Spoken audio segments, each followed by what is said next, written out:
So Joe set this Q&A situation for me, so I thought I'd address it while I'm currently converting this van for the race, or it's not for the race season, sorry, for the demo season, whenever it gets starts. It's a good way to spend your lockdown if you've got any spare time on your hands and you've got a van. Anyway, so Q&A, alright, Paul Curran, where's your big smile gone?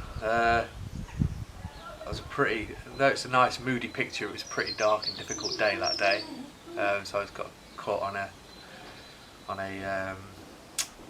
bit of a low on that photo, but it does make for a cool looking photo. But here's my smile. What's your thoughts on e-bikes? Would you ever look to go down this route? Well, as it happens, yeah, I would. I'm interested in them for sure. I'm not exactly sure which way round we want to go with it yet. I've got a couple of friends in Taiwan that I've been talking to about organising a product with them, but still unsure really as to what direction I'm going to take that. If I do it, I don't think I'll go down the route of, well, not straight away, go down the route of trying to figure out a whole battery system that will work with steel tubing and not lose the overall aesthetic of a steel frame bike. I think there's a reason why people go aluminium and carbon on that sort of product. Okay, can you make the Sherpa Mark III, please? A bit steeper seat tube angle, a bit better reach with a 120 fork, so on and so forth. Yes, all right, no worries. I've already done that. That's already in play. That one in titanium and steel. You should be seeing those, the Gen 3 models, pretty soon. Yeah, there's going to obviously be a full release on that. I don't really know whether I should be talking about that properly right now. I'll leave it there anyway. Have you considered a full downhill frame? Yes, I have actually. I have considered a full downhill frame. We were going to work with this chap called Andy, who's been involved in numerous big race teams and worked for some pretty big companies on the race scene.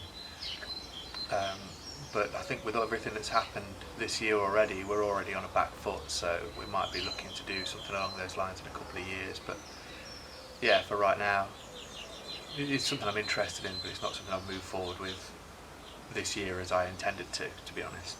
Then I've opted for a coil. I've opted for a coil on my FS. Have I made the right choice? I'm not riding full rough and gnar, so on and so forth. Right, okay.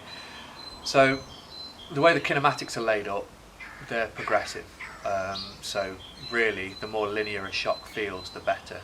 So I'd say, yeah, you've made the right choice. You know, I think an Öhlins coil does feel the best in our frames. So yeah, I'd say yeah, you've made the right choice there.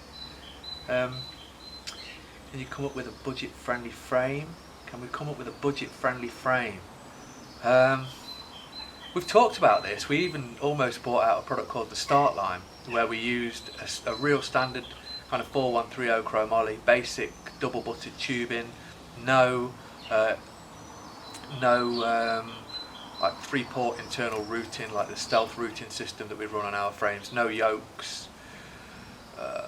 Oh yeah, it's just really as kind of basic as we could get it, you know, more in line with a few of the competitors and so on. But we decided that it could affect people's perception of the brand, and buying a Stanton frame, you know, you're buying something that's real quality.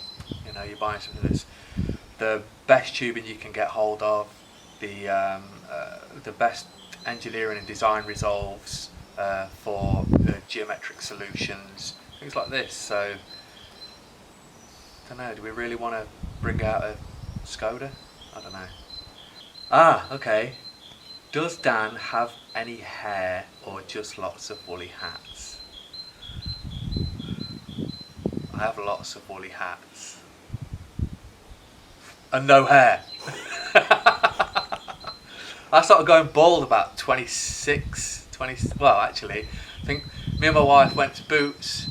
It was when she was my girlfriend, and I think I was just buying some like hay fever medicine or something over the counter, and my wife, or my girlfriend at the time, gave me a nudge and said, why don't you see if there's anything to stop you from going bald? At this point I said, I'm receding a little bit, you know, and she said, no, I mean at the back. That was the first I ever heard of it. I was about 25 years old. So yeah, I've been going bald for a long time. So I might have to suck up, hide it under hats. There we go. Any plans for a full suspension Sherpa? My last name is Stanton, so obviously I'll Stanton. Okay, alright. Hey up Cody Stanton. So yeah, there are plans to do one. There's plans to make full suspensions out of the slackline as well, but as it stands right now, we're just kind of focusing on the projects that we've got in hand and trying to lean down processes, clean up supply lines, and just try and get into a position where we've got enough stock constantly coming to supply the demand and not have a backorder situation. So attention on slackline and Sherpa FS has gone off a little bit, but yeah, we'll put it back. Probably towards the end of this year we'll get back on the drawings for those. Why are the seat tube angles slacker on the hardtail range? Okay, the way a full suspension frame and a hardtail frame react is different. So a full suspension frame has 2 points of pivot, which are the suspension units, so it's almost compressing equidistantly relative to your distribution of the weight on a full suspension bike, where it can't do that on a hardtail. It all has to pivot around the rear axle. So that means reach measurements can only get longer. So if you start too long, then it won't feel right when you're coming through a rock garden or something like that. The bike will start to try and pull away from you. And so if you really want a nice, playful, agile feeling frame, that's the last thing you really want. So that's why. What else we got going on?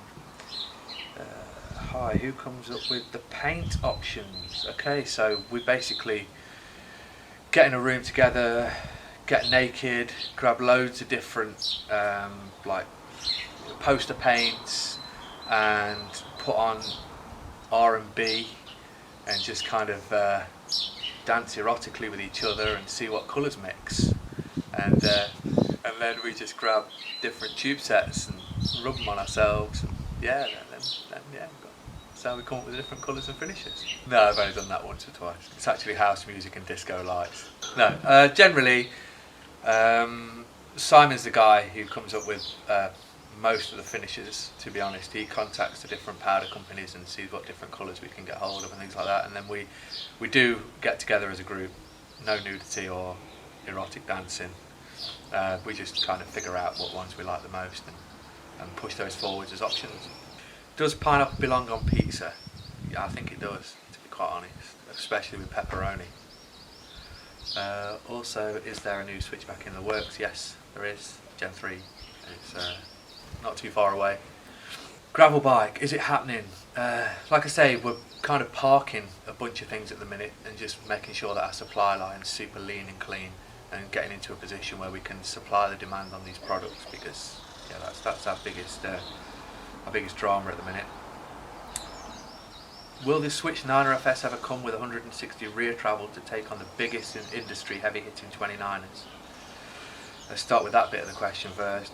I've got no plans to do that. 140 on the Switch 9er feels absolutely fine for me. I wouldn't really want to make the chainstays any longer, and I think that's really the only looking at the way the kinematics lay up in relation to the geometry. If I was to extend the chainstay length, it would mean that I'd have to readjust all the kinematics, and then that would mean that I have to then change some of the jigs that we manufacture on, and this, that and the other. And to be honest, the way the Switch 9er 140 feels so progressive anyway, and so bottomless, that I can't really see a need to put an extra 20mm on that product, to be quite frank. Oh yeah, and then he says it, is there a tie front end option coming? Yeah. Yes, there is. Yeah, that's as much as I'm going to say there. If Stanton had an ultimate budget, what would they make? If Stanton had an ultimate budget, what would they make? I really fancy a super lightweight electric motocross bike. Hold on a minute. If Stanton had an unlimited budget, what would they make? I'd make a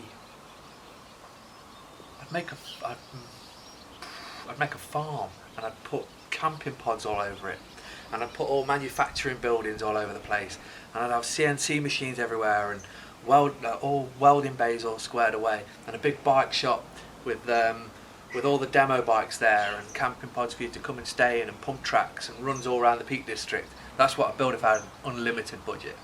Okay, but I would also like the electric motocross bike as well.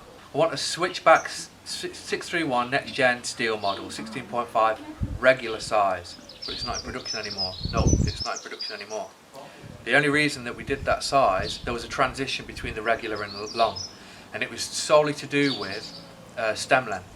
So at the time, 50mm stems were kind of the shortest available, and so people were running.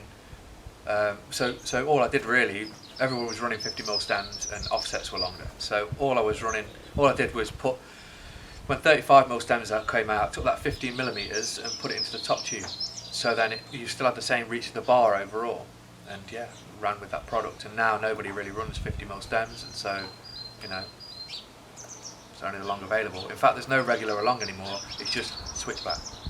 But there we go. Okay. When's the CE rating test video due out? Don't know. We're doing one. So we don't test them in-house. We send them off to Bureau Veritas, and Bureau Veritas don't allow you to just come in and start filming. So we can't do that. Sorry. What's been the hardest lesson you've learned in the first 10 years of business? Let's start there. What's been the hardest lesson you've learned in the first 10 years of business? Such a big question. I'd say that you can have the best plan in the world. You can have the best plan in the world, but definiteness of purpose and determination and drive seem to be they seem to be the strongest factors in success. I heard that once, and it stuck with me. And I think, yeah, I'd say that's become a deep-rooted truth. I think I feel that. Yeah.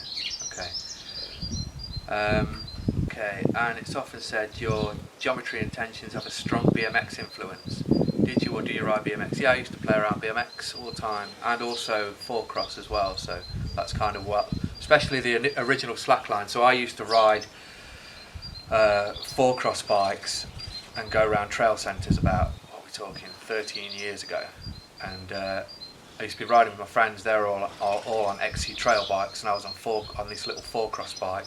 And I'd be breathing out my everywheres on the way up climbs, and then when we came to descents, I'd be having an absolute whale of a time. And then basically that was the original idea of the slackline. So the very first slackline was all about trying to keep that four cross feel while giving you all the breathing room to be able to climb, and and also tubing that would give an all-day ride feel as well. So yeah, that was the initial kind of design ethos that I kind of layered out there then, over all wheel size and across all models. Internally routed cabling on the Switch FS, not on steel, simply because of the wall thicknesses. We wouldn't run it on any of the hardtails or the FSs on steel. We've not proved it, so I wouldn't choose to move it forward. And also, I think it brings a division between the titanium and the steel as well. So, I currently ride a large 27.5 Vitus Senior with 140mm. Oh no, 140mm fork. Great bike, but I love the Stanton frame. What would be the closest? I would not know. I've never ridden a Vitus, so I wouldn't know. But if you drop me an email, I'll have a look, cross-reference the two, and I'll hopefully come up with a reasonable answer for you. Okay. Please tell us what you can about the Mark III range, updates, changes, geo releases, dates, and so on. I've kind of touched on this already. All I've done really is increase the reaches slightly to modernise them, and only in relation to the steepening the seat tube angle. All other parameters, including VTT, is the same. So your reach to the bar when sat in the saddle is the same. Tube sets are all the same. Wheel and tyre spacings and wheel spacings are the same. The only one that's changed ever so slightly in terms of bottom bracket drop is the Sherpa, and it's only by a few mil, just to accommodate the fact that you can run 130mm fork on it. But apart from that, yeah, I've tried to keep them really as close to as they currently are as I can, because I don't really want to change the whole ride characteristic and feel of the bike. I'm just looking to improve, modernise it slightly and improve its climbing, improve their climbing a little better. Okay, so that seems to be a pretty hot topic because there's 3 different people asking pretty much the same question straight away. Where did you get that fantastic hat, my man? Hope you're well and safe. Cheers, Graham, who owns Wonky Woolies. That's where we buy our hats from. Handmade in Scotland. Not this, obviously. The hat you can see in the photo, the woolly hat, and that purple and grey one, purple, grey and black, was specifically made for me by Graham. So thank you very much, Graham. Really appreciate it. It's been my hat I've worn for the last. It's been my hair for the last 4 months. It's only just because it's getting a bit warmer. I'm going back to cap. Okay, Patrick. Okay, now I'm after the proud owner of a switchback tie, and I'm waiting for my switchback FS160 frame. Are there any plans to release an e-bike someday? Currently I don't need one, but in 3 years I'll reach 40. Yeah, it's not too far off that myself there, Patrick. Hi Patrick Gerber. Big love, mate. Thank you very much. And to answer your question, yes, I am looking at it. Like I say earlier, I'm talking to some people in Taiwan that are already producing electric bikes for other firms, so that I can get some real solid engineering information and know exactly where we stand properly. And I'm trying to get in the roots of it all. I want to understand it deeply before I just dive into it. And I think that after talking to my friends out there, I do think it's better to use carbon and aluminium on a product like that. I don't think that steel really lines up well, or titanium actually. But we'll see. Okay, fat bike and gravel bike time. Both needed.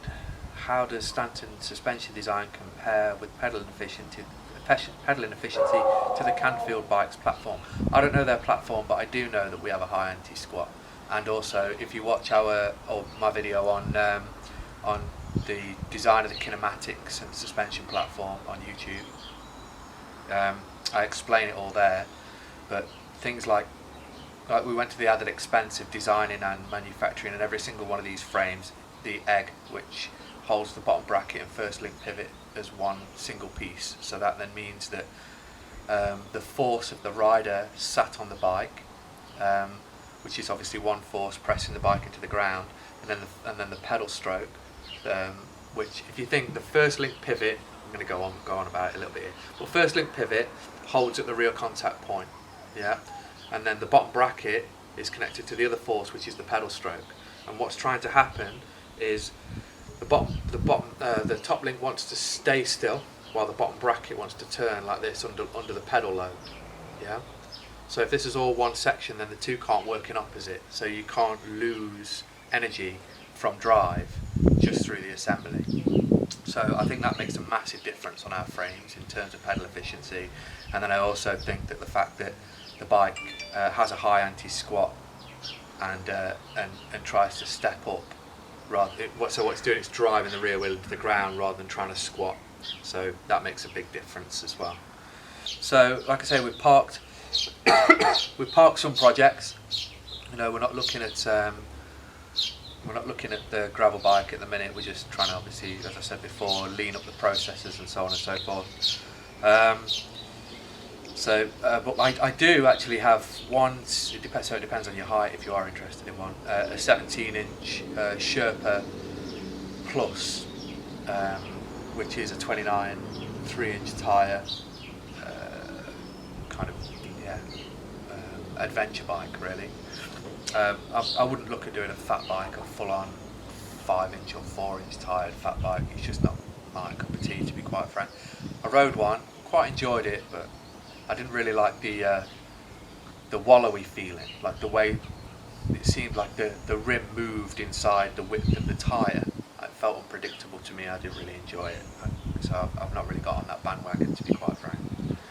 Okay, I'm very interested in your full suspension machines, but the investment requires thinking well. Now I have a Banshee Rune. What are the most noticeable differences you would point out in terms of your geometry and suspension system? again, you got. I've not really looked at a Banshee room, to be quite honest.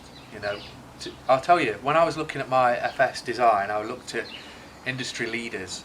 So people that I consider industry leaders, products that I actually think are really, really good quality products that I've ridden, and I think, yeah, this is on point.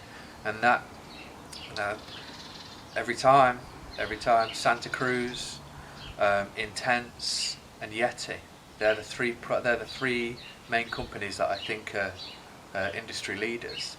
You know, I always find their bikes feel just, they feel the best. So when I come to designing product, I always look around those sort of products and compare my products along those lines, and then try and resolve design problems. That's what I try and do with my products. So, same question. CX and gravel frame. Looks like I need to get on that. Okay. Are you guys going to make a cool commuter bike? Yeah. Okay. Do you guys have plans for FS trail bike, Sherpa FS, and so on? I've kind of answered that. Hi, Dave. Okay, so 27.5 dropouts for the Sherpa to shorten the chainstay length. Really, you're on slackline territory, really there. You know, if you want that tube set and you want that feel, really, 130mm fork on a 27.5 wheel in a slackline is kind of the bike to go for. How about organising an official Stanton group ride to celebrate the coming out of lockdown?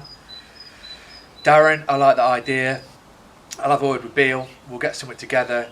You have a word with Boris. Find out exactly when all this crap's over, and we'll get a ride going. But given that you are now firmly established as a manufacturer of your own steel bike frames in the UK, are you tempted to work with other materials for frames or build bikes for other manufacturers? So we have looked at building for other people. I think the economic climate really since last September has been really rocky. You know, there's been a lot of clamming up constantly, and I think it's put everybody on a bit of a back foot, and people have kind of shelled up a little and just concentrated on their own projects rather than new fresh things. So just come out my comments. So we have looked at it, but really I need to get my own ship in shape really, and make sure that we can supply the demand on products and not have stuff on back order and have it all in rust-proof coating sat upstairs on the shelf, and that's my dream, and that's kind of where we're getting to. We've got that situation right now with full suspension frames, switchbacks, and switch 9er FSs in 18 and 16.5. They're currently on a 2 to 3 week lead time, but I'm not telling anybody that right now because we don't want to launch that until we launch the new website. So, and that should be any day as well. Internally routed cables on the main frame of the switchback FS, not in steel, only in titanium. It's a nice division between the two products. I said all this earlier, so I won't go on too much. Any thoughts on Stanton owners group rides? The last couple of years trying to establish manufacturing here has prevented a lot of other intentions really. We've just been trying to problem solve and work our way through all the dramas of producing product in the UK, and we've now got to, I guess really we're kind of coming out the other side of it. We've had to make some adjustments because of this COVID situation. Reynolds aren't open, and well, I'll talk about that at a later stage. But I guess once all this stuff's over, we should, with the new adjustments that we're making, be in a position to start having a bit more of an out there social presence. So I'm doing this van up actually, so I can get back on demo days and take my young family with us, and we can go for long weekends places, and then I can set up and go riding with groups of people. And then I guess what would be really cool is to start setting up monthly rides from the unit going out local, and then we can see how that extrapolates out to other places around the UK thereafter. I like that idea, and we are on for it. It's just been manic, to be honest, trying to get everything squared away, neatened up, you know, processes leaned out and so on. Got any jobs going? Adam Garner, I've not heard from you for ages. Send us a private message, Adam. Did Carol Baskin kill her husband? After the lowdown from Joe just now, I don't think them tigers are hungry anymore. When will the Gen 3 frames be available to purchase? It's a bit of a difficult one. As soon as the new website's launched, you'll be able to place back orders. But if you really want to get on one of those right now, and we've already had a couple of people, maybe about 5 people actually, purchase Gen 3 frames, you can purchase a Gen 2, then in the notes section during the checkout process, just put this is for a Gen 3 purchase. But obviously we've got a sale on the Gen 2s because we're running the end of line products off, so there would be a discrepancy in the costs there to settle up thereafter. But yeah, you can get on that bandwagon if you fancy. The lead time is variable relative to the products, so I think the first out the gate will more than likely be the Sherpa, and then the slackline, and then the switchback. So, but yeah, drop me a message if you want more info on that. Okay, that's the end of the questions. Thankfully, none of them were too weird. However, I might have took it down the weird road, being me. Yeah, really interesting. I've enjoyed doing this. So if you want to do this again, let us know in the comments, or let us know by mail, or however you fancy. Just let us know. We'll look to do this again for sure. Looking over this, I see there's a bit of a pressure for a gravel bike, so yeah, I might get on that a bit sooner. Yeah, and remember, plug a sale here. We've still got the we've still got the Gen 2 products available online on sale at the moment. Check out the YouTube channel. There's loads of information on there about the different products that we sell, and a big one I think is have a look at the YouTube channel and look at the kinematics and geometry talk on YouTube about the FSs, because that really does show you the amount of time and attention to detail and the cost as well per product that goes into producing one of these frames. There's no corners cut at all on any of our products, no corners cut. So, alright, thank you very, very much for all your comments and questions. I really do appreciate your support. We're going to be carrying on posting, still going to be working half measures here. A lot of us are kind of working from home for the most part. Si is in an air-fed mask all the time when he's working here, so he's coming here. He only works 3 days a week, 12-hour shifts per day. However, his wife works for a prison service, so obviously with schools being off and kids being at home, painting's a little bit skew at the moment. We're still trying our best to stick to the 2-week lead time on paint. Manufacture. At the moment, what I'm doing at the moment is I'm working with a CNC firm to start to profile tubes, because some of the manufacturing staff aren't working at the moment and so on. So yeah, we've had to come up with some other resolves around things, but we're still in operation. We're still producing product and so on. So yeah, all right. Thank you very much. It's been really, really interesting, and stay safe.